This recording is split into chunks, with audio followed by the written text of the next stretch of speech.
Shalom, Assalamualaikum. Saya akan coba untuk mempresentasikan tentang materi moderasi beragama dalam pelatihan PJJ kali ini. Nah, sebagai awal, saya akan memberikan penjelasan tentang pengertian moderasi.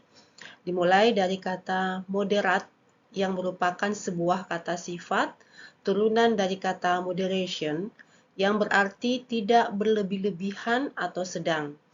Kata moderasi sendiri berasal dari bahasa Latin moderatio yang berarti kesedangan, tidak kelebihan dan tidak kekurangan atau seimbang. Sedangkan dalam Kamus Besar Bahasa Indonesia, kata moderasi sebagai pengurangan kekerasan atau penghindaran keekstriman. Dan pengertian tentang moderasi ini dapat kita lihat dari sumber internet sebagaimana yang kelihatan pada saat ini. Kemudian kita akan melihat pengertian moderasi beragama menurut Profesor Dr. Ali Ramdhani. Beliau adalah Direktur Jenderal Pendidikan Islam Kementerian Agama RI. Moderasi beragama adalah cara pandang, sikap, dan praktik beragama dalam kehidupan bersama dengan cara mengejawantahkan esensi ajaran agama yang melindungi martabat kemanusiaan dan membangun kemaslahatan berdasarkan prinsip adil, berimbang, dan menaati konstitusi sebagai kesepakatan bernegara. Jadi kita bisa melihat bahwa secara umum tentang moderasi beragama itu adalah keseimbangan, tidak berlebihan.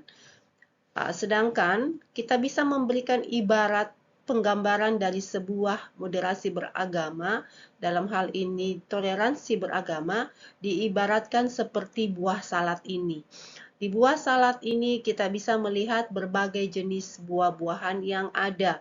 Misalnya stroberi, kiwi, ada anggur dan apel dan berbagai lain buah lainnya.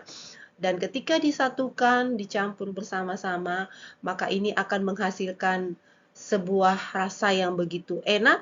Demikian pula dengan moderasi beragama, dengan berbagai perbedaan yang ada, akan menghasilkan keindahannya tersendiri. Sebab setiap pribadi, setiap berbeda-beda, suku, agamanya, rasnya, budayanya, warna kulitnya. Tetapi semuanya memiliki ciri khasnya tersendiri. Nah, kali ini saya akan melihat bagaimana tentang toleransi beragama atau moderasi beragama secara Kristiani atau dari perspektif Alkitab. Adapun ayat Alkitab yang akan saya angkat yaitu dari kitab Mazmur pasal 133 ayat 1. Di situ dikatakan, sungguh alangkah baiknya dan indahnya apabila saudara-saudara diam bersama dengan rukun. Jadi ini adalah sebuah dasar bagi orang Kristen untuk hidup bersama, hidup dengan rukun tanpa memandang adanya perbedaan. Demikian juga di dalam kitab Roma pasal 12 ayat 17 sampai 18. Ini berbicara tentang kita harus berdamai dengan semua orang tanpa memandang perbedaan dan tidak membalas kejahatan dengan kejahatan, tetapi melakukan apa yang baik untuk semua orang. Demikian pula di dalam kitab Matius pasal 22 ayat 37 sampai 40 dikatakan, kasihilah Tuhan Allahmu dengan segenap hatimu dan dengan segenap jiwamu, dengan segenap akal budimu. Hukum yang kedua, kasihilah sesamamu manusia seperti dirimu sendiri. Jadi ini adalah dasar tentang bagaimana mengasihi semua orang. Adapun indikator dari moderasi beragama yang pertama itu yaitu anti kekerasan. Yang kedua adalah toleransi. Kemudian yang ketiga adalah komitmen kebangsaan, sebagaimana selalu didengung-dengungkan oleh pemerintah bahwa NKRI adalah harga mati, kemudian penerimaan terhadap tradisi. Ini adalah sebuah kisah tentang bagaimana film tentang moderasi beragama. Film ini memenangkan juara 1 di dalam kisah pendek tentang moderasi beragama yang berjudul Dupa. Jadi boleh dilihat di YouTube berjudul Dupa. Nanti di situ boleh disaksikan karena filmnya berdurasi sekitar 5 menitan. Kemudian ini adalah syarat moderasi atau moderat menurut M. Qureshi Shihab. Jadi ada 3 syarat. Yang pertama yaitu harus memiliki pengetahuan. Kemudian dapat mengendalikan emosi. Dan yang ketiga, berhati-hati. Adapun dasar hukum dari moderasi beragama yang jelas, pertama adalah di dalam Undang-Undang Dasar 1945 di pasal 29 di ayat yang kedua, Perpres nomor 18 tahun 2020, kemudian PMA 18 tahun 2020.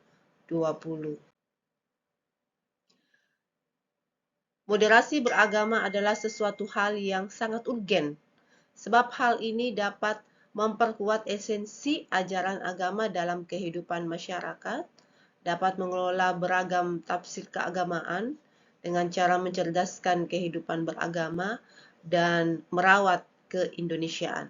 Sebagaimana kita tahu bersama bahwa Indonesia tidak merupakan negara pluralisme yang begitu banyak keberagamannya. Makanya moderasi beragama adalah sesuatu hal yang sangat urgen. Saya akan memberikan data-data tentang bagaimana tindakan pelanggaran kebebasan dalam beragama yang dilakukan oleh sekelompok ormas atau kelompok warga ataupun individu di tahun 2020. Dan yang terbesar menempati urutan yang pertama yaitu intoleransi, ada 62 tindakan. Nah, ini adalah tindakan-tindakan pelanggaran lainnya, penodaan agama, tolak tempat ibadah, pelarangan aktivitas ibadah, rusak tempat ibadah, kekerasan, dan tolak kegiatan keagamaan lainnya. Nah, oleh sebab itu, maka hal ini sangat penting untuk kita saling bertoleransi satu sama lain di dalam moderasi beragama, sehingga pada tahun 2021 mulai ada terjadi peningkatan toleransi beragama, di mana ada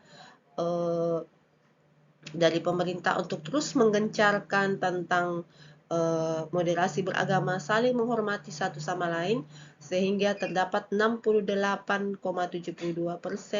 toleransi beragama.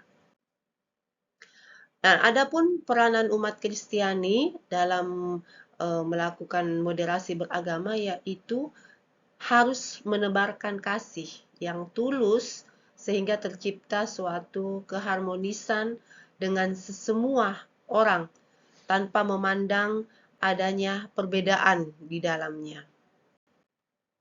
Dan sebagaimana dari pernyataan dari Bung Karno, ketika kita ingin bangsa kita rukun, Indonesia bersatu di dalam kemajemukannya, beliau mengatakan bahwa kalau jadi Hindu jangan jadi orang India, kalau jadi Islam jangan jadi orang Arab, kalau jadi Kristen jangan jadi orang Yahudi. Demikian presentasi saya kali ini. Kiranya selebih kurangnya kami mohon untuk dimaafkan. Terima kasih. Tuhan Yesus memberkati.